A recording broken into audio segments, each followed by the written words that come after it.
I'm Ioan Morris. And I'm Geoff Roberts. And this is Recommender Revisited. Hello and welcome to the first episode of Recommender Revisited as we count down to the 300th episode of Recommender brand podcasts. This is the first of 5 special episodes, and after that we're going to have a big celebration for episode 300. And of course, I'll be joined for these episodes by my co-host, Geoff Roberts. How are you, Geoff? I'm doing great. Yeah, really looking forward to reminiscing about some of the highlights of our time podcasting together. Yeah, same here, absolutely.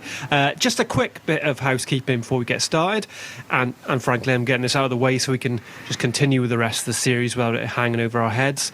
I've had a lot of messages of concern regarding my association with Podmachine. Podmachine, as I mentioned in the Yule Recommender, is a podcasting agency I've signed with. I've had people saying it's going to be John Starm all over again, that I'm endangering the new Recommender and so on.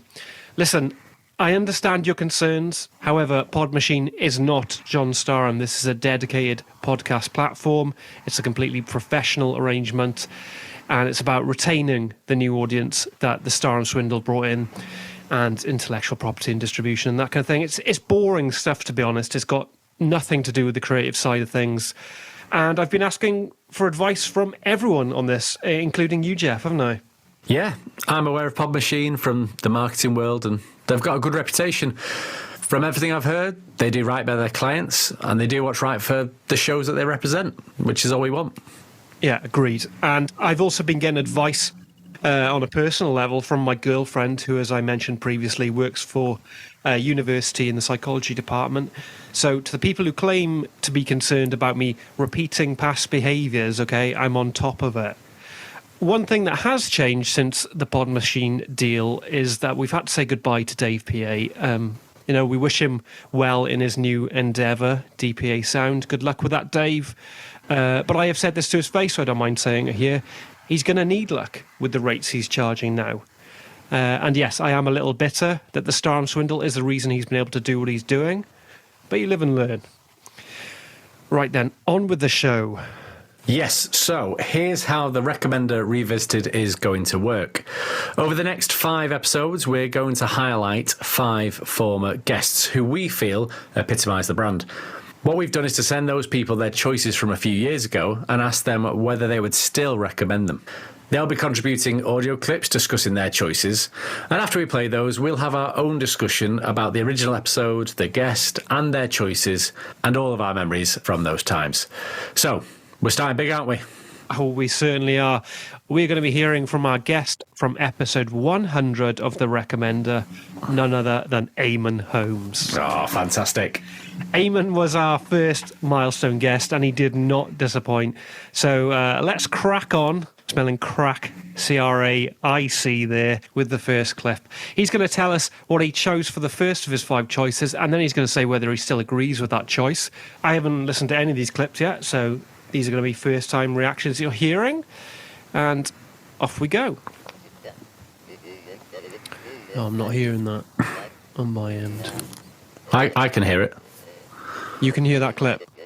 Yes. Is it him talking about Glen Eagles?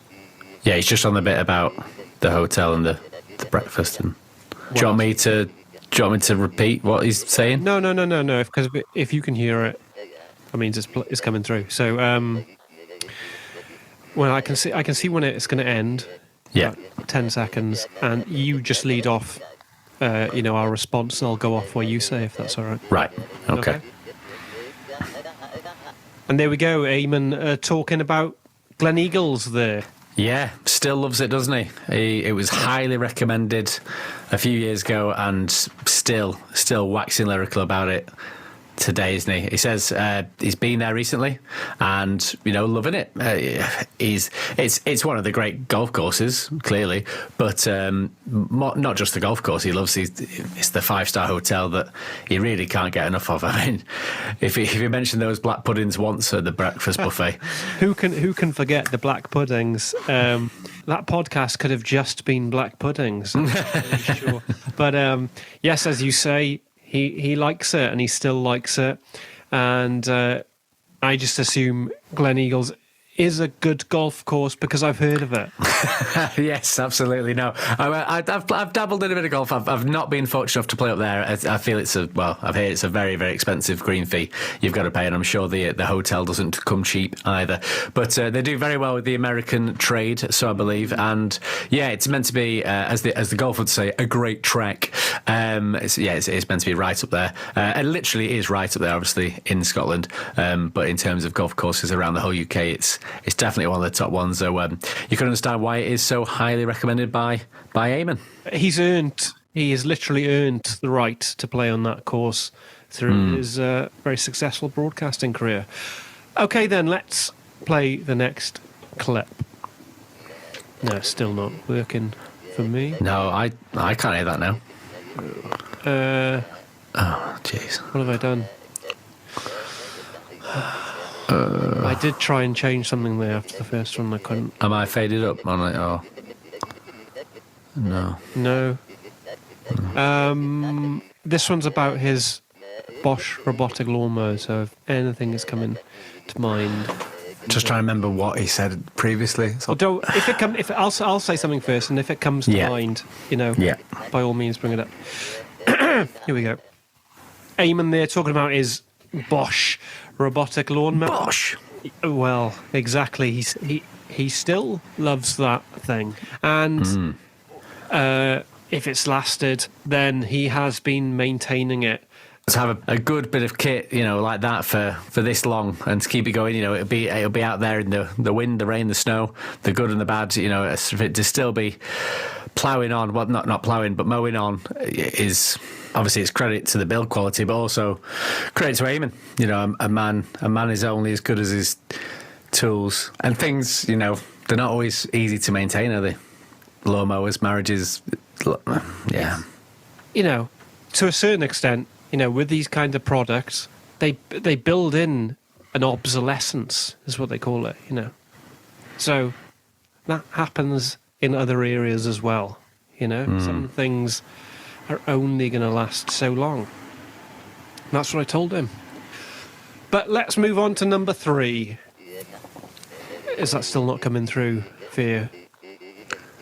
No, that's not coming through for me. Okay. This one is Airfix model planes. I don't know if you've got anything to say. A personal recollection, because this is actually a short clip. Yeah. Ioan there talking about his model planes, and he loves his old toys, and I think building these models is kind of a childhood thing that's reappearing. A nice hobby to occupy his mind and his hands, and keep him out of trouble. He's loved doing it since he was a boy, didn't he? So I'm sure it's something that kind of gives him great comfort in the rougher times. He's a very sweet man, isn't he? As much as he could have a politician on the couch of his TV shows, try and give them a grilling and have his finger on the pulse. There's the beauty of Ioan is that he's still got a bit of that sweet child about him, hasn't he? Sometimes I see him on the sofa, like you mentioned, and I think there's someone who looks like a big child, really. If he didn't have grey hair, you'd think there's a big boy. I mean, he probably has had someone similar to that on the other side of the couch, where it's a medical condition. Absolutely. Okay, the 4th choice from Ioan. Here it comes. He's talking about anchovies. Yes, anchovies. I'm trying to remember what he said. Well, he likes them, so I don't think that's going to have changed. Unless you can recall that he's had some kind of gastro issues that he wouldn't like them anymore. I suppose it's one of those, isn't it? Yeah, men of a certain age, I don't know. Ioan, as you said earlier, Geoff, waxing lyrical about anchovies. In a way, a bit like black pudding, not to everyone's taste. Yeah, can't get enough. He said he used to eat them by the fistful, like bar peanuts, wasn't it? He used to say he'd eat them on pizzas, he'd eat them on pasta sauces, cheese boards. Even he went on big on them, didn't he? So yeah, I mean, I seem to remember he said he'd have a bowl, just a bowl of fish, like a seal. I don't know what else to say about that, really. Let's move on. Here is Eamon's final choice. This is the films of John Wayne. Sorry, my screen's just messed up now. So Gremlins. the films of... Oh, sorry, I thought it ended then. No, it's got another 15 seconds. Right. What was he in, John Wayne? Just cowboy stuff, so just say... Was it Good, Bad, Ugly? Was it that one, or...? I wouldn't commit to a title. But It was the guy with the hat, wasn't it? I'm thinking of the right guy, the guy with the hat. And Eamon Holmes there talking about the man in the hat, of course, John Wayne. What more can be said about John Wayne and his films? A great of the cowboy spaghetti westerns, wasn't he? And When you think cowboy, you think John Wayne. well, first of all, I think horse. Well, yeah. I think a cow, in fact, because it's got it in the name. Yeah. But if I think of an actor playing the role... Who played it? It's John Yeah. Wayne. But John Wayne, the films he was in, I think we can say, are classics. There's a disease at the moment, isn't it, about top 5, top 10s. Sometimes you just got to call a spade, call a cowboy, and say they're just fantastic films. Yeah, I mean, this is essentially a list-based podcast. Let's not get away from that, but we've never been the kind of guys to reduce it to that kind of clickbait level. That's really demeaning of the kind of work that John did, that Eamon does, frankly. Nobody would say, here's the top 10 TV shows Eamon has done, because he's done so many and they've been so good. So great. Thank you, Eamon, for your audio clips. Those are really good. Great to hear you in good spirits despite everything.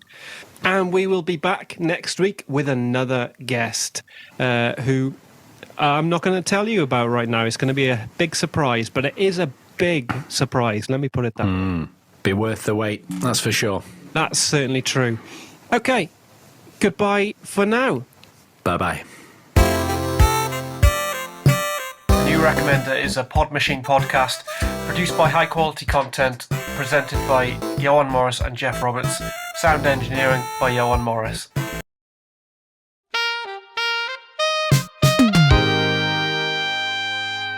I'm Ioan Morris. And I'm Geoff Roberts. And this is Recommender Revisited. And before we get started today, I'd like to issue a formal apology. It's been made very clear to me that the standard of last week's episode fell way below what is acceptable. The phrase "not fit for purpose" was used repeatedly in my correspondence with Pod Machine, and listening back, I have to agree. I take full responsibility for the poor sound quality. It's a new role for me, and clearly there were issues, so I need to get up to speed with that side of things as quickly as possible. Now, I'm not going to make excuses, but obviously Dave PA is no longer involved with TNR, and that was actually a very last-minute development.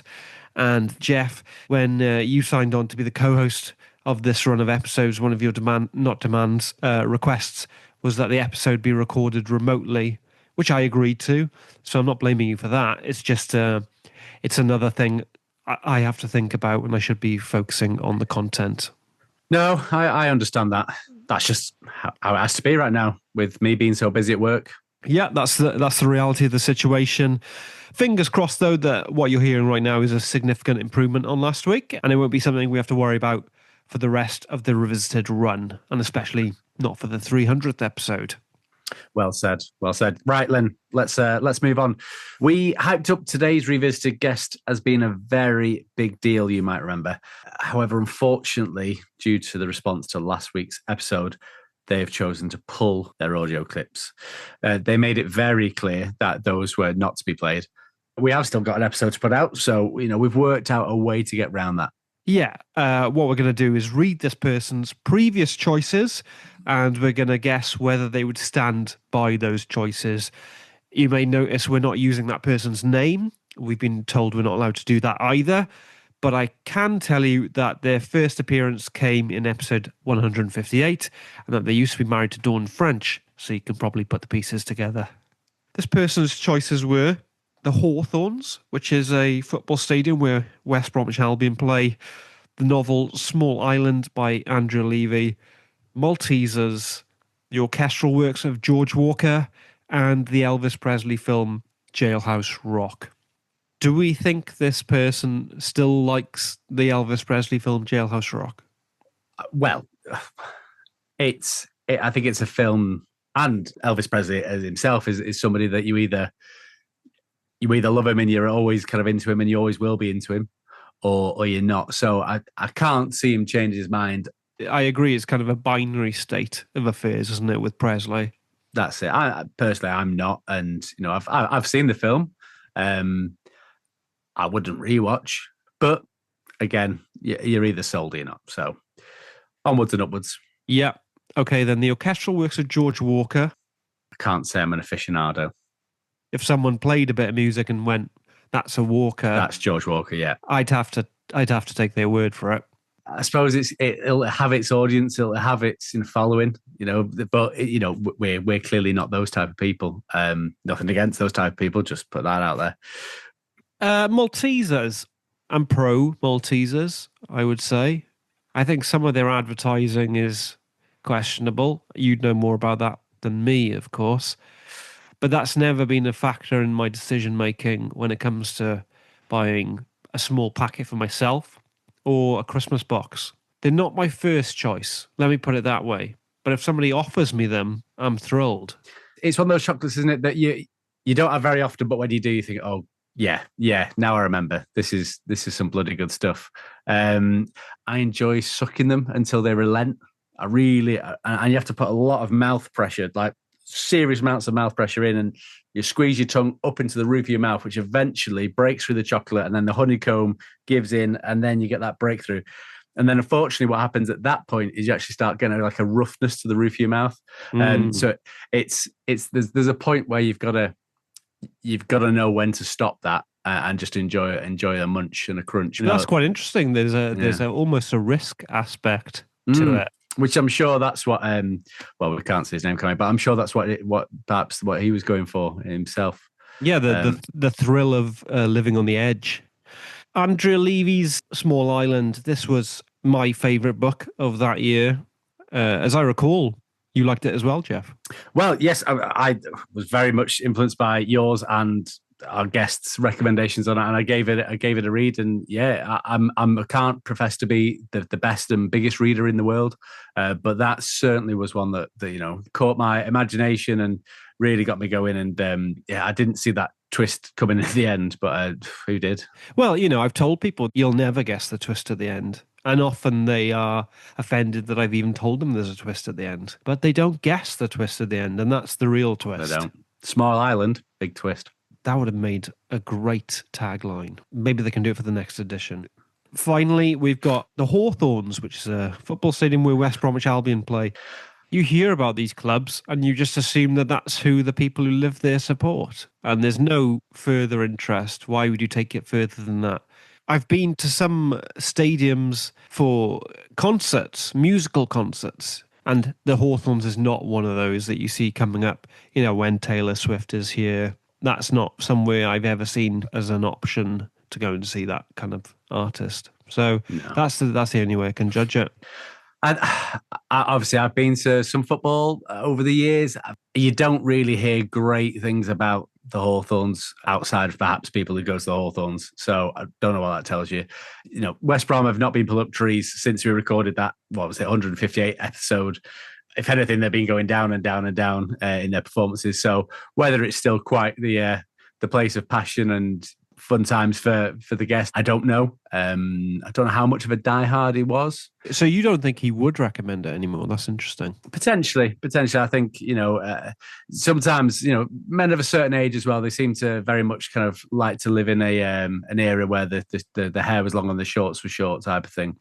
There we go then. Len, our guests' choices from episode 158. Shame we couldn't really discuss them the way we wanted, and really to do them justice, frankly, but that's not our decision, that's his.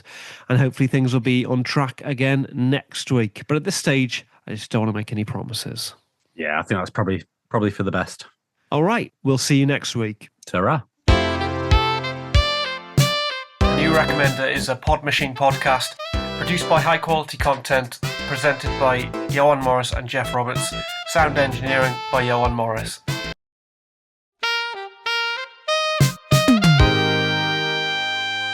I'm Ioan Morris, And I'm Geoff Roberts. And this is Recommender Revisited. Welcome back to the third of 5 special episodes celebrating the history of Recommender brand podcasts as we head towards our 300th episode. Just before we get started, let me quickly say that it seems like everyone was very happy with the improvement in last week's episode from a technical standpoint. Nothing we could do about the lack of guests, obviously, but things are looking up on that front today. I'd also like to say that despite what some corners of the internet are saying, Pod Machine is 100% behind this podcast. I spoke to those guys this week, and they said it's one of the strongest formats on the market, and they're in this for the long haul. So don't believe everything you read. Geoff, tell us who is our guest this week. Well, this week we're joined, or rejoined, you might say, by former champion lady horse rider and broadcaster, Claire Balding. A brilliant guest. Yeah, absolutely. She was really great first time round, and we are thrilled that she's agreed to return and discuss her choices from her original appearance on episode 87, if you remember that far back, of the Recommender. Now, there is a caveat here, well, a couple actually. The first being that she replied by email, not with audio clips, so we'll be reading out what she said. And the second is that when she replied, she only replied with one-word answers. Miscommunication, basically. It happens. But thank you so much, Claire, for your contributions. So let's get started with our first recommendation from episode 87, McVitie's Hobnobs. Would she still recommend them today? Of course she would. Yes, I remember it well. And it was the plain ones, wasn't it? And she was very specific that they had to be the plain ones and they had to be the proper branded ones. Why don't you explain why it's a crazy coincidence that we are revisiting Hobnobs today? Well, yeah, it really is. Because, listeners, in the past couple of weeks, the digital marketing firm that I work for has been working with McVitie's to develop a launch campaign for a new product that they've got coming out. So I would be right in thinking that you'd recommend McVitie's Hobnobs, yeah? I think I better had, don't you? Yes, I think you better had. And for the record, so do I. Love those things, yeah. Claire's next choice was the book Walking Through Wobbles, which is a book of essays about the therapeutic benefits of walking. She was very enthusiastic about this book and about rambling in general. And I'm pleased to say that she's still a fan of both of these things today. I suppose it's a kind of self-help book, isn't it? And as I mentioned in the Yule Recommender, my girlfriend and I have been developing a framework for a condition we're calling Starm Syndrome. So as part of the development process for that, I've been skimming a lot of these kinds of books. Is that for the presentation? Yeah. For context, listeners, my girlfriend and I are applying for funding from the university department she works at. And part of that is doing a presentation. And what would that funding be for? Research. So for new conditions like Starm Syndrome, there are a lot of hoops you need to jump through to be recognised as legitimate. So more research is the next step. But this is where my girlfriend comes in handy because she knows the game. She's worked at that university for years in the psychology department. So fingers crossed we'll be going in with a bit of a head start.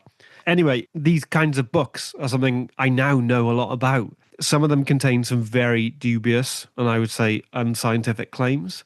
But I will trust that Claire knows what she's talking about on this kind of stuff because she's not going to be fooled by fancy infographics or catchphrases or whatever. I mean, our elevator pitch, as it were, for Starm Syndrome is that it's Stockholm Syndrome for the work environment. But that's just a headline, really. There's substance beneath that. And a lot of these type of books are just the headlines. Yeah, no, I get you. It's not quite the same, but I've read similar sort of pop business, pop marketing books. And I always say, take what you need, what works for you, and then just disregard the rest. Yeah, exactly. And you could apply that to any sort of non-fiction book, couldn't you? Any sort of manual or, dare I say, even a religious text. Claire's next choice, you won't be surprised to hear, is horses. And you'll be even less surprised to hear that she still likes them. Yeah, I mean, that's not surprising. But I'll be honest, I've got nothing on horses. Have you ever ridden one? No. I've ridden a pony before. Claire's fourth choice was her favourite Thai restaurant in Chiswick. She said she would still recommend it. However, sadly, it closed just a couple of years ago. Yeah, that is a shame. But I will say in that case, not really any point in discussing it. I don't mind. Nah. Okay. For the record, I do like Thai food. It's not my go-to, but if I can't get an Indian or a Chinese or a Mexican, Italian? yeah, or Italian, or a burger or sushi, perhaps, even just that, good solid British classics. Mm. Yeah, if I can't get those, then yeah, no, definitely like a Thai. Final choice then, which is rugby league. Claire remains a huge fan of the sport. She was president of the Rugby Football League for 2 years. She supports the Leeds Rhinos, and she's just a huge fan of the sport. You like a bit of league yourself, don't you? I do. Obviously, being northern and that, growing up in the M62 corridor, it's definitely a big thing around these parts. Obviously, you've got your football clubs, but rugby league, there's just so many teams around, and it's never far from the conversation. I used to play a bit, actually, as a kid. I was all right. Bit of a burly lad. He used to say, "Oh, brought forward." I used to think, "Oh, keep your opinions to yourself here." No, but it was good fun to play. It's a simple enough sport. I've always thought of it as a simple sport for simple people. These people haven't got a lot. So when they see however many men are required to take part in this sport, running at each other, rolling around in mud, what could be better?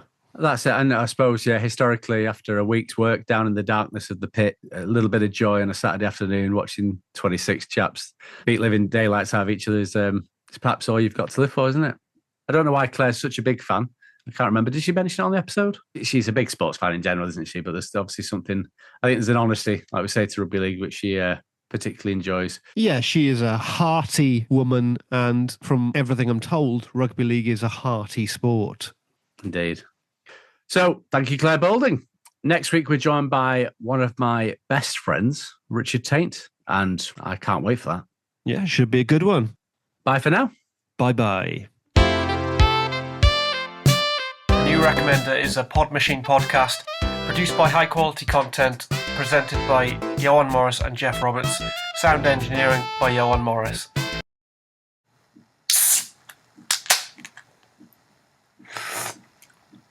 Hello, Ioan here. Welcome to Recommender Revisited this week. That was me cracking open a cold one after going out on my daily walk, stretching my legs. Sorry if you can hear hammering in the background there, by the way. There's a whole new estate going up opposite my place. So, yes, today is not going to be the episode that we promised. We spoke to Richard Taint this week, Geoff and I, and we had a good time reminiscing. But during the course of that interview, some information came out, and upon further reflection, I felt it was inappropriate to put out the episode. So, long story short, Richard has been working with McVitie's.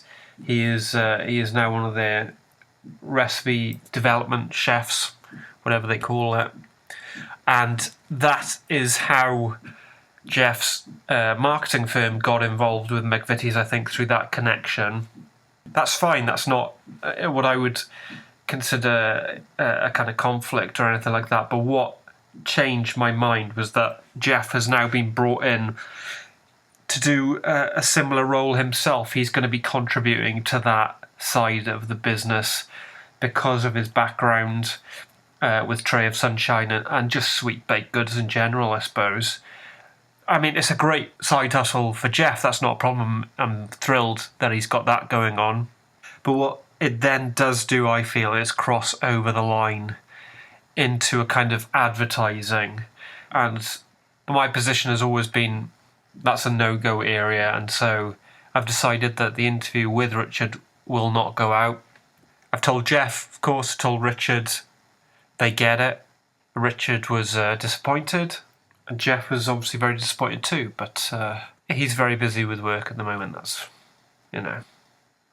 The other thing that I've had going on in the past week is that I did my presentation, which we mentioned last week, I think, trying to raise funding to do research for Starm syndrome. And yeah, it was a bit of a disaster, I think it's fair to say. My ex-girlfriend now, actually, and I went into that room, and it was immediately clear that something was off. And what I found out in the course of events was that my ex-girlfriend was not, as I had assumed, part of the psychology department at the university as such. She is just someone who works in the office of the psychology department doing photocopies and whatever. And when she was talking about her work at the university, what I thought she was doing was, teaching students. I thought this was her area of expertise, but it wasn't. That's all I can say. It wasn't. And so we started this presentation knowing that we weren't going to get that funding, and it just went downhill from there, really. It's not worth going over the details, only to say that as soon as we left that room, it was over between me and my ex-girlfriend, and what I hoped was going to be the next several years of my life devoted to Stockholm Syndrome gone up in smoke. It's not going to happen. It can't happen because I have no other way in. So that's been a bit of a... It's just been a bit of a week, really. Anyway, next week we do have a proper episode of Recommender Revisited to bring to you. That's something to look forward to, and I think you're going to love it, listeners. So please look forward to that. We appreciate your support. I appreciate your support. This is it for me, really. I've got to realise how special this is, this situation, this podcast, this community. And so with that in mind, have a good week. You'll hear the final Recommender Revisited episode next week, and then we've got episode 300 coming your way, and we cannot wait for that. Okay, thanks. Bye-bye.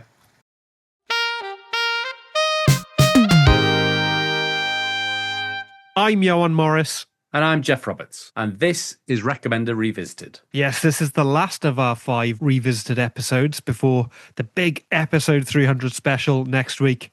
And we've got a fabulous guest coming up in just a couple of minutes. But first, let me clear up some of the confusion from last week. Obviously, it wasn't the episode we hoped it would be. It's not a decision I wanted to make either, but it is a decision that I stand by. And Geoff, I think you understand that, don't you? I get it, yeah. Yeah, it was disappointing, clearly. I'm not going to tell you that it wasn't, especially the last-minute nature of it. But listen, this is your podcast, and I've been brought in as co-host for this run of episodes. I'm not involved in the decision-making process at this point, and that's just how it is. Yeah, exactly. It's nothing personal. In fact, in a situation like this, I have to treat you like a complete stranger. It's just that I've seen a lot of chatter online, a lot of people putting 2 and 2 together, making 5, They're saying that I only did it because of the situation with my ex-girlfriend, etc. And quite frankly, that's slander, because I am someone who is able to separate the personal from the professional, and that's especially true of this podcast. No argument from me. Great. Glad we've cleared that up. But while we're on the subject, I want to congratulate you publicly for the McVitie's gig. They say it's not what you know, but who you know. And yes, you do know Richard Taint, but you also know Sweet Baked Goods. So this is not, it's not just nepotism. You've got the skills. I'd like to think so. And thanks for the congratulations. Yeah, it's been a mad situation, really, especially how quickly everything's happened. At the moment, I'm still full-time with the digital marketing firm, but my weekends are 100% McVitie's. And to be honest, that's partly why I'm not bothered about the podcast stuff, because it's like you said last week. Yeah, you've got a lot of things going on. Yeah, this is the least of my worries. The other thing I should mention, because I want to be completely transparent, is that Pod Machine weren't happy with last week's episode going out the way it did.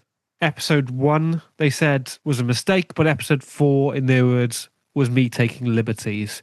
I refute that, of course. If anything, it was the opposite. It was me protecting the integrity of the podcast. But again, I need to restate that Pod Machine are committed to the new Recommender brand, because we're all aiming for the same goal here. In fact, I'm going to their offices this week to discuss where the format is going to go from here, because what does a post-episode 300, post-Geoff new Recommender look like? I don't know yet, but maybe I'll have some idea come next week, and I'll be able to share it with everyone on our special anniversary episode. Okay, let's crack on. Yes, we are absolutely thrilled to welcome today's guest back onto the podcast. I'm delighted to say that our schedules are finally lined up. So, without further ado, here's our revisited chat with the man who needs no introduction. Listeners, he's finally here on the new recommender.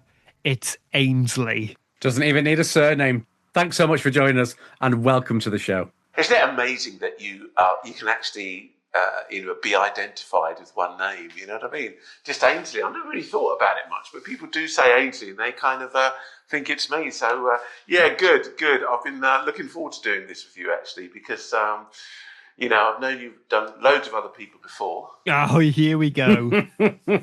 Saving the best till last. That's what it is. What am I, 29? Now, number 5. 5 of 5. Well, it was supposed to be 5. But you are the last of our revisited guests, actually. And I suppose in culinary terms, that would be the dessert.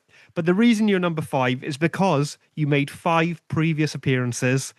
You were our most frequent guest on the original Recommender podcast. And that means a total of 25 recommendations. Now, obviously, we can't do all 25 today. We just haven't got the time. So we did ask you to narrow it down to 5. It's a lot of 5s.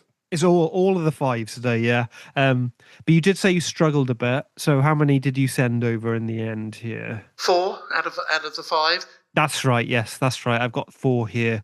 And they are in chronological order, which works out nicely because since I described you as dessert, Ainsley, I'll stay with the culinary theme. And your first choice from your first appearance, which was on episode 3, which was a Bloody Mary. Are you still a fan? I do like a Bloody Mary. I don't know about you. It's kind of it's one of those drinks that, especially at the start of a barbecue or something like that, gets everybody in a merry mood. And so I do. Yeah, I like it. I've never had one, but your enthusiasm has given me the itch. So I think I will go out and get the ingredients after we finish chatting today. Also, Ainsley, yeah, when we were doing our research for today, we found this, and I'm just going to share a picture with you. This was described as an Ainsley Harriet Bloody Mary. So what are we looking at here? A ready, steady cook Bloody Mary. Can you see the green floating on the top there? Isn't that interesting? So that represents the green pepper, obviously, and we've got some red tomato going on there. And it's quite potent, so I just have to say, but wonderful. I get it now. It's because it's got those, mascots, I suppose, from Ready, Steady, Cook in there. Right, yeah. But if there was going to be an actual Ainsley Harriet Bloody Mary, then what would you have in it aside from the normal ingredients? A little bit more horseradish in there, I like. Touch more horseradish, and my favourite is when I add a little bit of dry sherry to it. If any of you are Bloody Mary fans, try a little bit of dry sherry, and it really does give it a bit of a special kick. Oh, yeah, that does sound nice. Yeah, I'm going to be trying that this weekend. Yes, me too. So next, then, we're in the world of sport. I mentioned a few weeks ago that, but I'm a bit lost with this stuff, Ainsley. So, Geoff, why don't you take the lead? Okay, well, yes, Ainsley, I know that you're a big fan of sport in general, but specifically your next choice from episode 54 was Arsenal Football Club, and that won't have changed, will it? Especially given how well they're doing this season. Yeah. But why don't you tell us a bit about a special football kit, a special Arsenal kit that you were gifted? I have a shirt that's been signed by the Invincible team from many, many years ago. It's hung up there on the wall now, talking about a time capsule. You're talking about something that's going to give you some wonderful memories, and that shirt certainly does. And whether you're a football fan or you're a cricket fan or sports in general, it's just great. And I think that's what it does for me. It's not just the football. What it does for communities and people, it brings people together, just gives so much satisfaction to each and every one of us. Yeah, no, I can totally understand your view on that, Ainsley. Clearly it means a lot to you, and it means a lot to a lot of other people too. It's just one of those things where I think I have to agree to disagree because it's just sport, isn't it? Anyway, your next choice from episode 137 was a musical recommendation, specifically the Mills Brothers song Be My Life's Companion, which I must confess I don't remember. So if you don't mind, could you give us a little bit of that? Just to remind me and to remind our listeners how it goes. Be my life's companion and you'll never grow old. You've got to stay young, no, you'll never grow old. People say you're old When you get to 33, it ain't gonna happen to me. No, and it ain't gonna happen to you. Oh, be my life's companion and you'll never grow.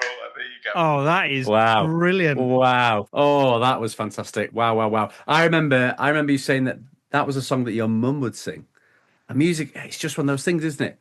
It can take you back. Songs like that just kind of, bring it home to me about,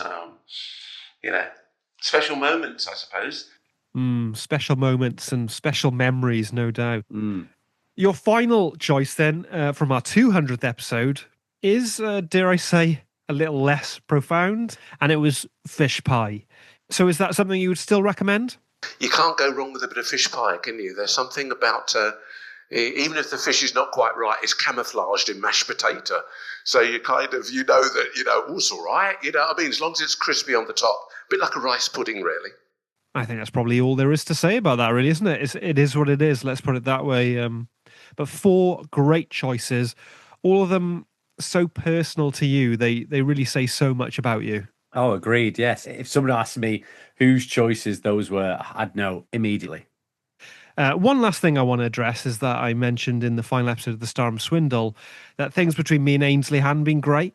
And it was true at the time, but I'm pleased to say we're past it. I mean, clearly we are. But we had a great catch-up at the start of the year, didn't we? We haven't spoken since then, but that's how our friendship, how our relationship works. We don't have to communicate. Sometimes we won't hear from each other for months or more. But when we do, it's straight back into it. You can always tell when you're very close with someone because silence is not uncomfortable. Yeah, 100%. Exactly that. And sometimes it's been the case when we go out for a drink, isn't it? We just sit there, don't say anything, and just very happy to be in each other's company. That moment when you're both there, you can look at each other, you can have looking out the window, you can look back at your mate, you smile at each other. You don't have to say anything. There's just that bond, and you can give out love. You can be warm and considerate with people. It doesn't mean to say, I want to run off and get married with you or something like that. Do you know what I mean? Or I want to live with you for the rest of my life. Yes, exactly. So all that remains to be said is thank you, Ainsley. Thank you so much for everything you've done for the Recommender brand over the years. Yeah, and what you've done for us too. You've known Ioan longer, obviously, but I've come to regard you as a really good friend. So, yes, thank you. Thank you, Ainsley. Absolute pleasure. Thank you, guys. Good luck with everything. Good luck with life. Embrace it. Grab hold of it and say, this is my time. It's been fantastic. Thank you. Thank you for organising it. Words to live by there from Ainsley, our dear friend Ainsley Harriott. And I'll certainly be taking those words forward this week as I consider the future of the new Recommender. Right. Next week is the big one, the 300th episode special. Is there anything else we need to say, Geoff? No, I think it speaks for itself. It certainly does, yes. Bye for now, everyone. Bye-bye. New Recommender is a Pod Machine podcast produced by high quality content, presented by Ioan Morris and Geoff Roberts, sound engineering by Ioan Morris.